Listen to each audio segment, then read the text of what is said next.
First World War was one of the most destructive wars in our history. It was during this time that the avant-garde movement Dada emerged, partly as a negative reaction to the horrors of war. Primarily a literary and artistic movement, Dada emerged almost simultaneously in several cities in Europe and America.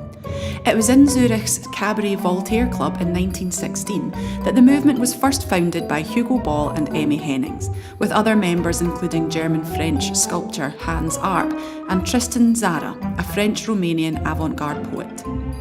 In New York, Marcel Duchamp and Francis Picabia, who were most associated with Dadaist ideas of anti-art, revolutionised ideas of what constituted an artwork, with Duchamp famously coining the term ready-made to describe his found object art, which transformed the conventions of visual art. French-born Picabia, a highly versatile artist, worked using a number of styles throughout his life.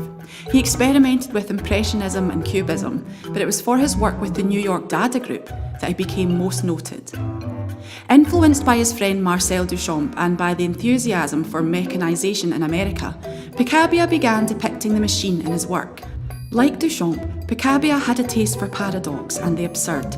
He was never afraid to court unconventionality, and his works often had hidden, ironic meanings.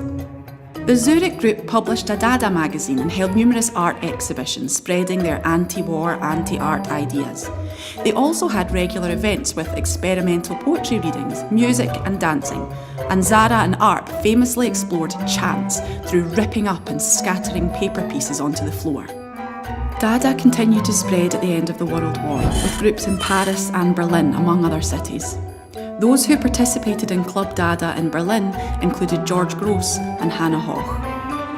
Collage was favoured over more traditional techniques by many Dada artists, including Hoch, who is best known for producing satirical and disturbing photomontages like Untitled, from the collection From an Ethnographical Museum.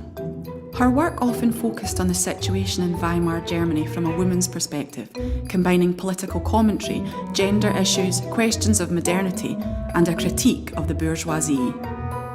In the early 1920s, many Dada artists had converged in Paris, including Arp, Ernst, Duchamp and Picabia, where André Breton and others had begun to formulate the ideas that would become Surrealism.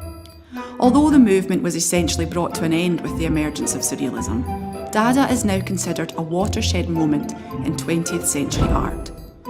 In the 1960s, artists like Joseph Beuys were also referred to as neo-Dadists for their promotion of living anti-art. Artists influenced by Dada's radical ideas reached beyond the visual arts and into music, with the likes of Frank Zappa and David Bowie using Dadaist techniques, collaging lyrics and musical composition. Bowie also famously showed the continuing impact of Dada through costume.